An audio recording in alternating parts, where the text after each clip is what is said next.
welcome back to the Daily Vent. So, this next topic's pretty good. Is the subscription service model the slow kill on private property? I think I have a bit of a typo at the next part of this note here, so I'm going to say what I think I might have meant to say. Does it desensitize people into a state of being comfortable with not owning anything? Because I don't think I put the "it" earlier in the sentence. It just said does desensitize people.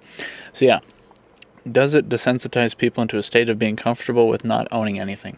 That might have been what I meant to write.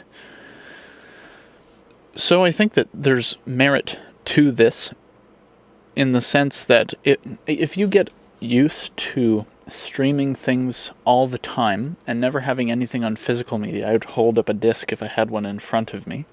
But if you get used to streaming everything all the time, and even like this has kind of been a pretty good debate to have in the video game sector of entertainment for a while now. I was just talking about this with a friend of mine, or something similar to this with a friend of mine a few days back, where it's like I heard this a while ago from somebody who was on the Funhouse YouTube channel, associated with Rooster Teeth at some point. I don't really know where any of that is now. I'm kind of reaching back about 10 or so years ago, so that might have all went belly up. I don't know. I could be wrong. And I also don't know where all those people are now, so I'm putting all these disclaimers just because I don't know what they're about or what's been going on with them or where that's at, but I digress or whatever.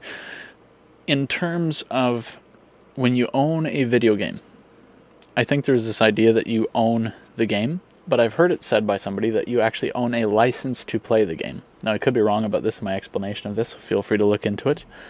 But essentially that if it's true that when you buy a copy of a game and you have the disc, if it's true that you just merely own a license to use that software, to use that product, then like you own a license, like you have a copy of a license, but do you actually own the game itself? And it's interesting because if you talk to some people, they might not realize what the actual limitations of ownership are here. Because if you crack that disc, and I mean crack in the sense of like a software term, I believe, where it's like if you go into that disc and you mod it, you take files out, whether it's 3D models, sound files, whatever, and then you like repurpose it, or like I don't know where the legality is on modding stuff, but have you ever seen those terms of usage where it's like you agree to not, something to the effect of not manipulate or copy source code or modify the software, or et cetera, all those kinds of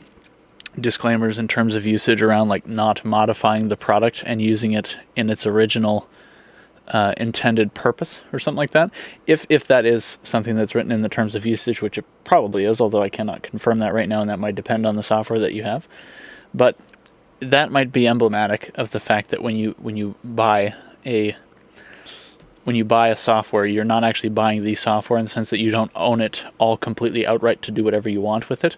You more own a license to use it as the software creators intended it. Unless I believe it's open source, then it probably is very different. But like, roll with me on this here, where it's like, if that's true, that you just own a license to the thing, but you don't actually own the thing in completeness, you own a license to use the thing, then we might have thought for a while that we had owned the game when we only kind of do.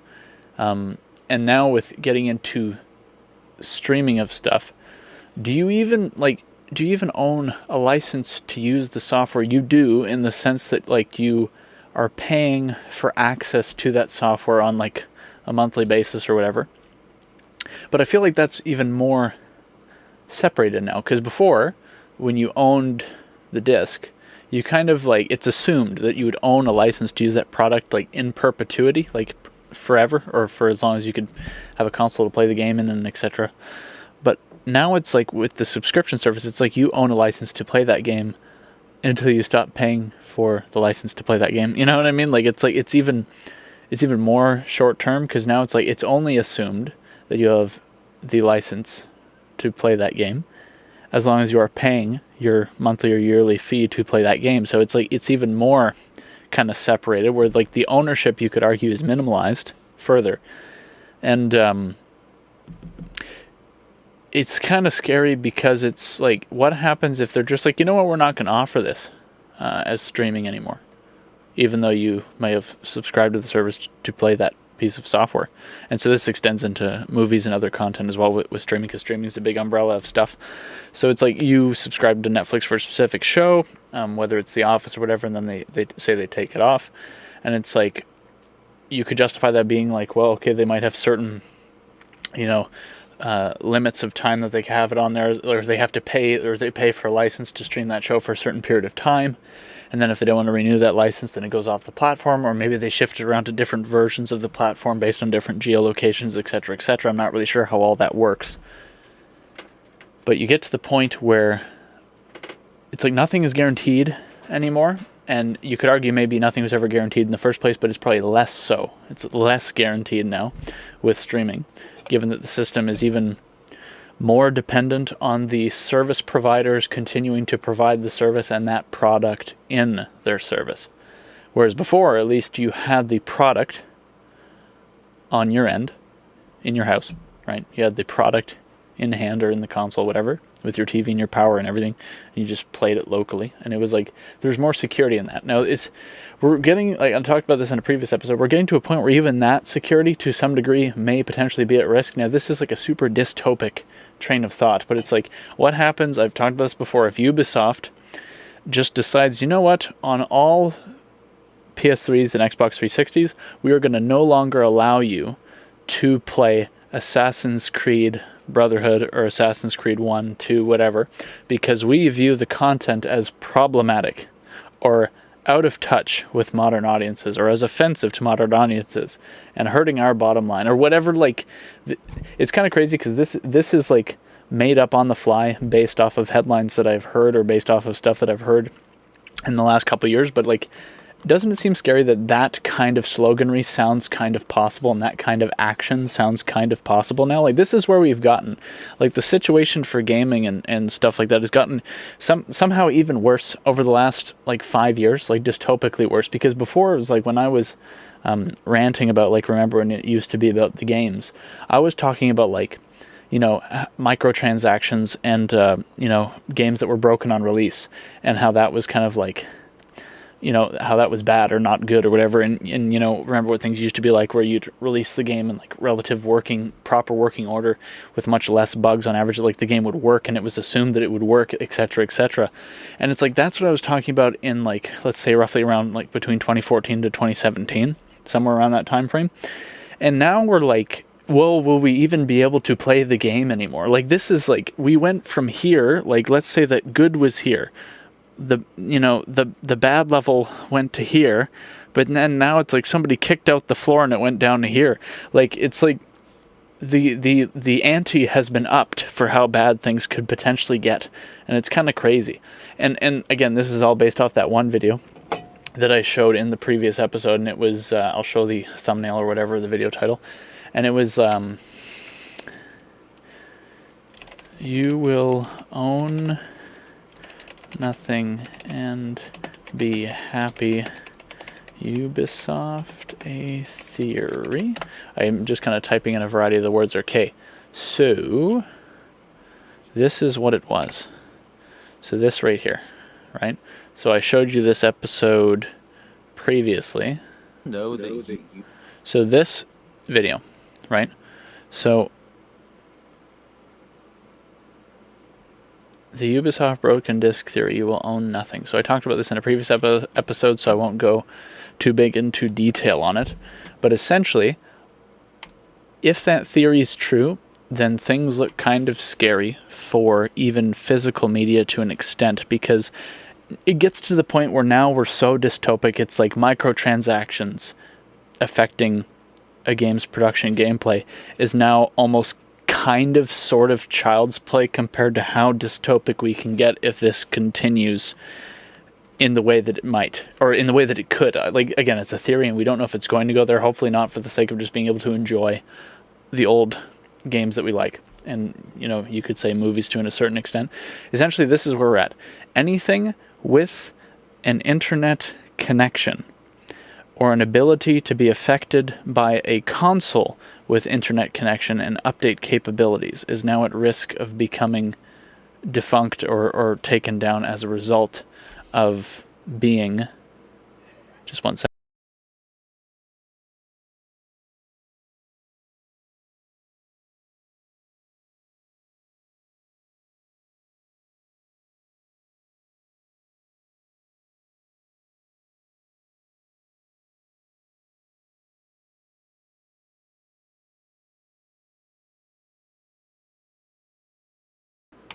Okay, anyway, so to summarize, just essentially dinner's ready.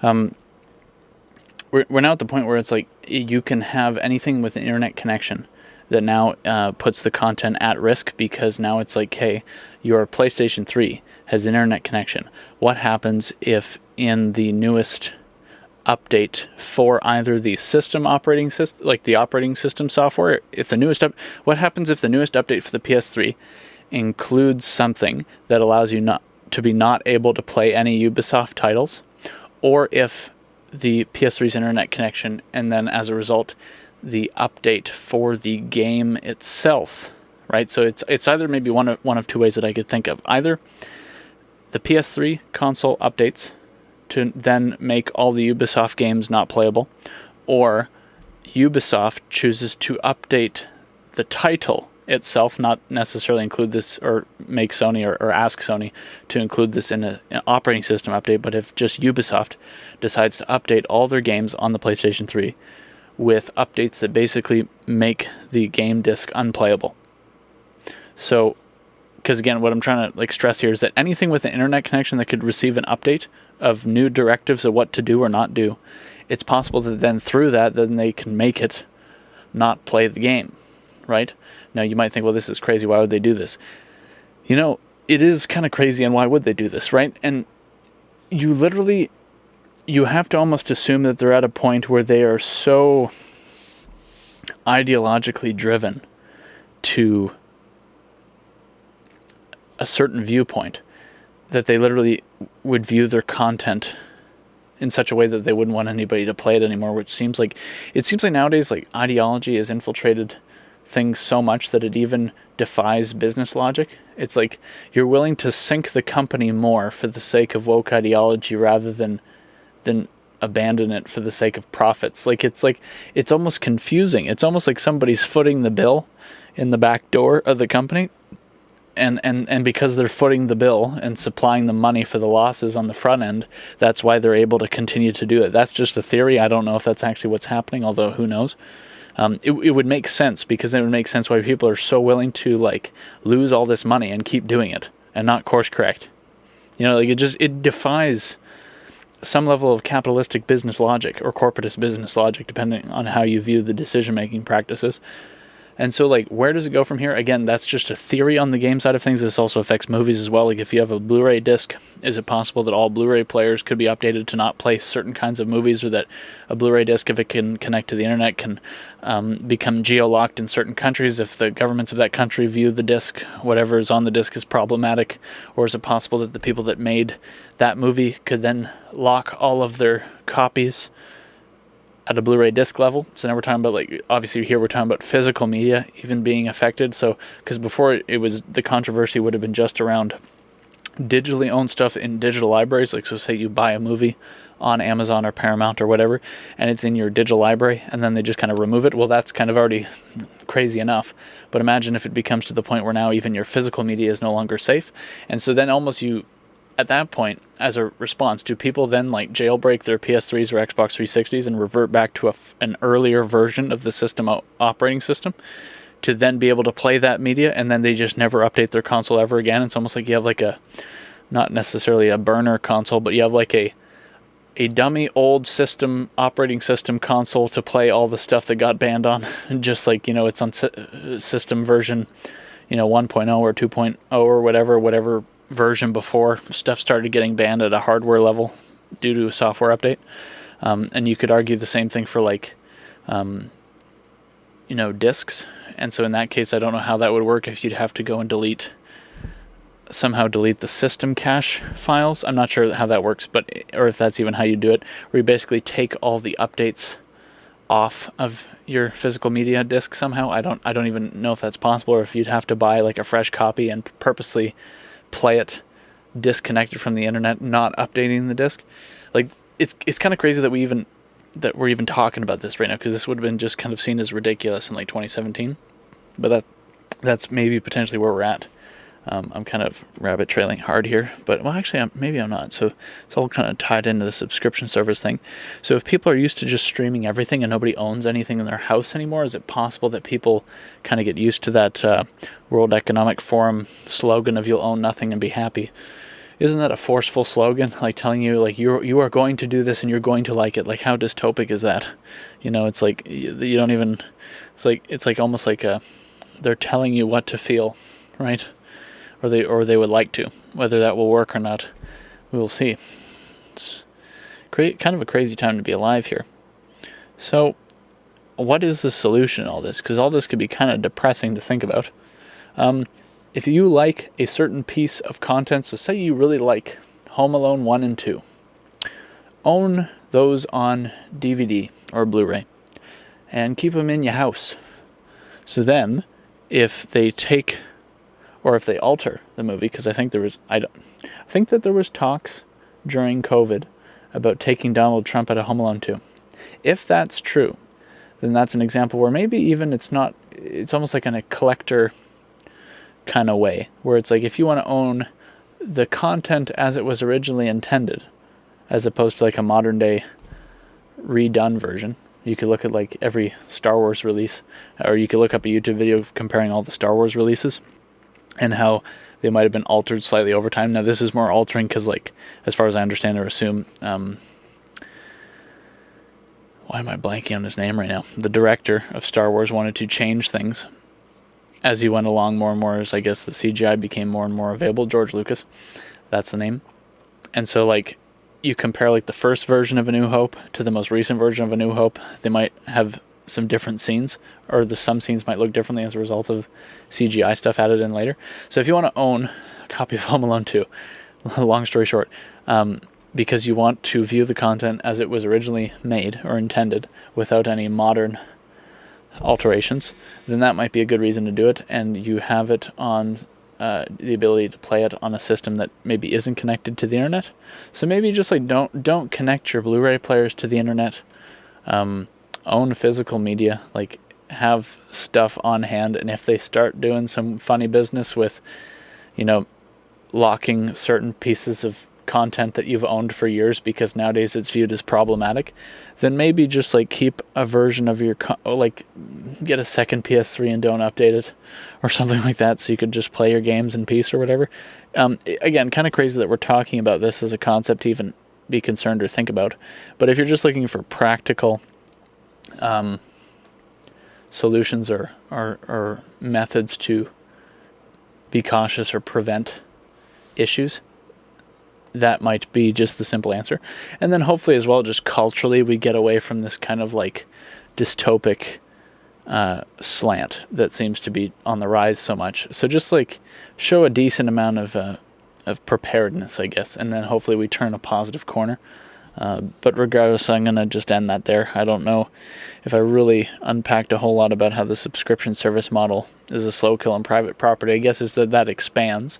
If people are used to no longer owning movies but streaming everything, or people no longer are going to be more likely as a result of being so used to streaming.